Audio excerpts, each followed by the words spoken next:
Bueno, esta es la evidencia 3 del análisis epidemiológico de los problemas de salud en la población, hablando de la influenza. Pues primero, la influenza es una enfermedad respiratoria contagiosa provocada por el virus de la influenza. Prácticamente es un virus que tiene una inestabilidad genética, entonces es altamente contagioso y por lo mismo la mejor manera de prevenirlo pues es la vacunación. Este padecimiento pues es una enfermedad estacional que infecta nariz, garganta y en algunos casos pulmones. Tiene 3 tipos, A, B, C. A, B son los responsables de las epidemias y como este virus muta o cambia continuamente, pues esto permite que el virus eluda al sistema inmunitario, por ende lo que se necesita para prevenir pues es la vacunación. Los síntomas en general es fiebre, a menudo alta, puede tener tos, dolor de cabeza, dolor del cuerpo, tanto muscular como articular, fatiga, debilidad, dolor de garganta, puede presentar secreción o congestión nasal, escalofríos y más comúnmente en niños, náuseas, vómitos y diarrea.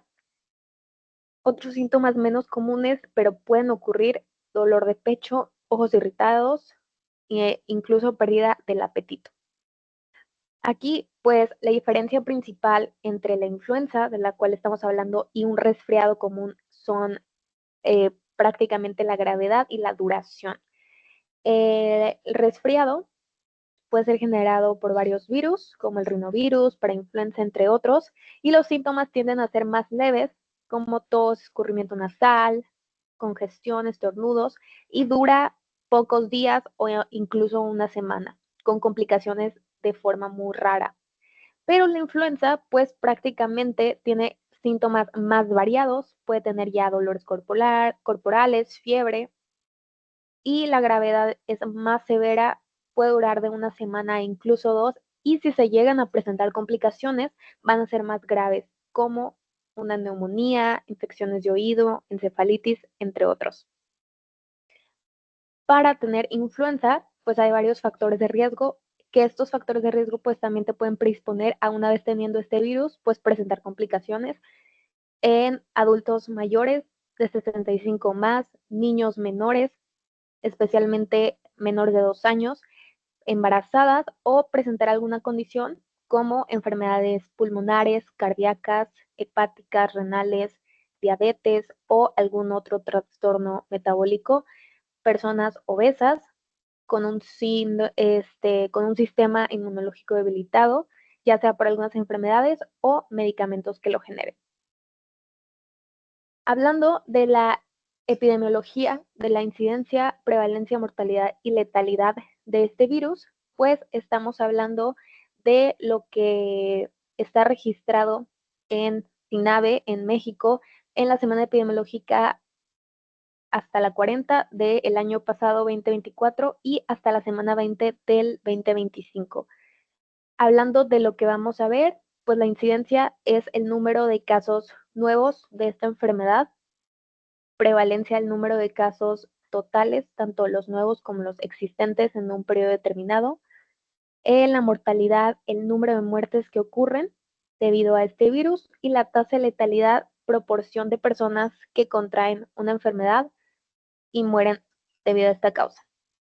Entonces, hablando de la información que se presenta en la CINAVE, en la vigilancia epidemiológica de estas enfermedades respiratorias, pues hablando de 2024-2025, en las semanas que comenté, los casos de influencia confirmados fueron 12.479, contando con 399 defunciones. Y aquí se ven los casos y defunciones de este subtipo A, que fue el más común registrado.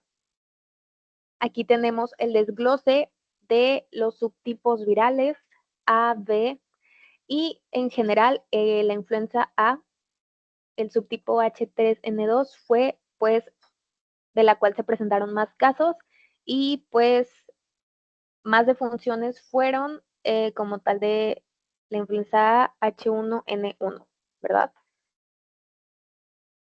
Aquí podemos observar los casos que hubo de influenza ya de acuerdo a las distintas entidades.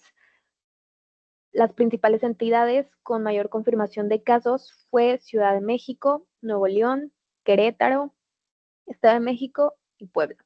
Y podemos ahora comparar estos casos, este número de casos, con las defunciones que se presentaron. Se notificaron 399 y los estados con el mayor número fue Aguascalientes, Puebla, Nuevo León, Querétaro y Sonora, y aquí pues vemos la mortalidad que se presentó durante este periodo.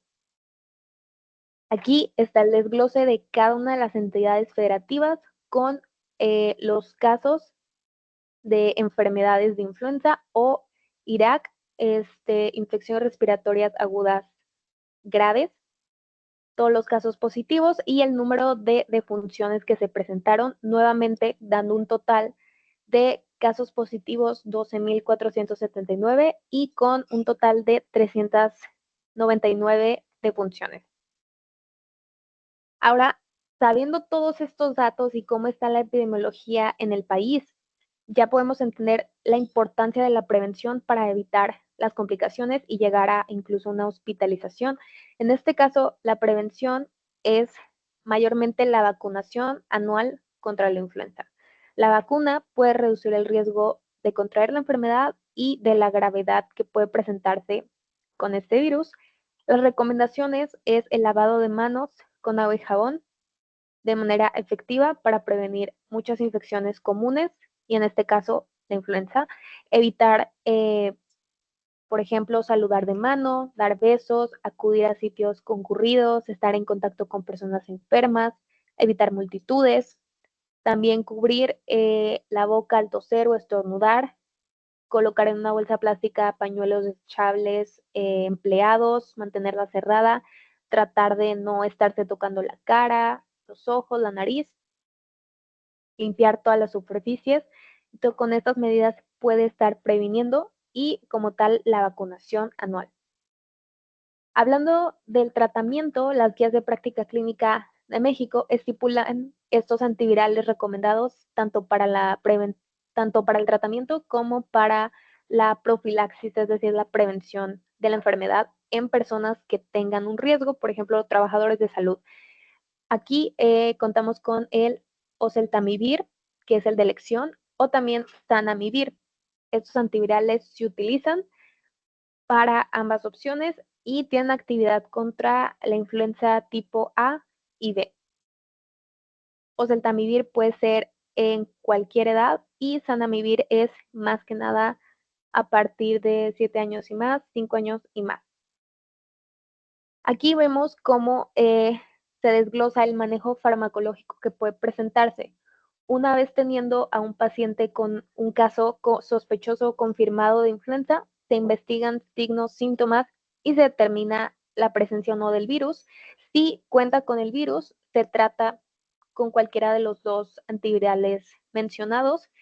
Si llegamos a presentar una neumonía bacteriana como una complicación, va a necesitarse hacer un cultivo, solicitar un antibiograma y ahí entonces, aparte del tratamiento antiviral, se agregaría un tratamiento específico antimicrobiano. En dado caso de que no presente una complicación, se continúa con el tratamiento antiviral. Si no tiene el virus, pues vamos a ver qué factores de riesgo presenta. Si cuenta con factores de riesgo, se da una quimioprofilaxis. Si no, pues únicamente se vigila al paciente. Una quimioprofilaxis sería recomendada esta prevención en personal de salud que tenga algún riesgo o en personas con alto riesgo de complicaciones por infección. Entonces, esta quimioprofilaxis no se debe dar en personas que no tengan riesgo. ¿Ok? Ahora, hablando del diagnóstico de esta enfermedad, pues prácticamente se investiga signos, síntomas y si tenemos un cuadro clínico menor a 72 horas, se realiza la prueba diagnóstica RT-PCR, notificando de inmediatamente a la autoridad. Si no, evaluamos si el paciente está grave. Si lo está, necesitamos hacer esta prueba diagnóstica y notificar. Si no, este paciente de manera ambulatoria va a permanecer. La prueba diagnóstica RT-PCR, pues es una búsqueda de este agente se realiza mediante muestras de secreciones respiratorias que pueden ser obtenidas tanto por un aspirado nasofaríngeo o en pacientes intubados por un aspirado endotraqueal. Son de elección debido a que vas a encontrar mayor cantidad de virus y pues un resultado negativo no va a excluir el posible diagnóstico. Necesita evaluarse los datos clínicos para tomar la decisión y diagnosticar. Aquí están las acciones básicas en unidades de atención ante una infección por el virus. Si se sospecha, se determinan los signos. Si cuenta con alguno de ellos, que aquí se mencionan varios, que ya mencionamos los síntomas que pueden ser, evaluamos si tiene datos de alarma. Si los tiene, se requiere una hospitalización, estudios, estudios de muestra y un tratamiento. Si no, evaluamos si hay factores de riesgo y si los tiene, nosotros tenemos que ver la evolución de ese paciente para determinar qué cambios pueden presentarse. Los datos de alarma aquí están de niños, pues sería una fiebre alta, un aumento de la frecuencia respiratoria, eh, rechazo a la vía oral, convulsiones, trastornos del estado de conciencia, y en adultos sería la dificultad para respirar, algún vómito, deterioro agudo de la función cardíaca o que se agraven enfermedades crónicas que el paciente ya tenga. Entonces, estos datos de alarma, como comentaba, pues son relevantes para determinar qué se va a hacer con este paciente, generalmente hospitalización. Si no, como comentaba, los factores de riesgo se evalúan y si nada de esto está ocurriendo, pues únicamente sería el tratamiento antiviral y sintomático. Ahora, después de haber entendido esto, vamos a mencionar algunos artículos que evalúan o mencionan factores de riesgo, de prevención o medidas de control que pueden utilizarse asociadas a influenza. Aquí en este caso, en este artículo, se evaluó el uso de oseltamivir, de este antiviral, para prevenir la hospitalización en pacientes ambulatorios con influenza. Fue una revisión sistemática y un metaanálisis. También aquí la carga y patogénesis de la enfermedad de la influenza y otros virus respiratorios en pacientes diabéticos, aquí entendiendo la enfermedad con algunos factores de riesgo, en este caso la enfermedad de la diabetes. Aquí el efecto de la vacunación antigripal en ancianos sobre la hospitalización y la mortalidad, un estudio observacional. Aquí nuevamente como la vacuna para prevenir la enfermedad, qué efectos tiene. Asociación entre la vacunación contra la gripe, es decir, influenza, y el riesgo cardiovascular. Nuevamente, qué medidas de prevención, qué riesgos se pueden presentar. Y este fue un metaanálisis. Y por último, este artículo que habla de la cobertura de vacunación contra la influenza y factores influyentes entre los trabajadores de salud en la provincia de Shandong, China. Entonces, nuevamente, todos estos artículos que estuve mencionando hablan de medidas que se pueden tomar o de estudios para la influenza en general. Entonces, de manera para concluir, lo más importante de la influenza tanto es determinar los signos, síntomas que puedan presentarse y hacer un diagnóstico adecuado tomando en cuenta siempre factores de riesgo y los signos de alarma para determinar si ese paciente debe permanecer de manera ambulatoria y con un tratamiento antiviral suficiente, sintomático también, o si ese paciente ya necesita ser hospitalizado para prevenir, evitar complicaciones. Nuevamente, esto es una vez que se tenga la enfermedad, pero recordar que la mayor prevención va a ser con la vacunación anual en todas las personas. Y esta es la bibliografía. Gracias.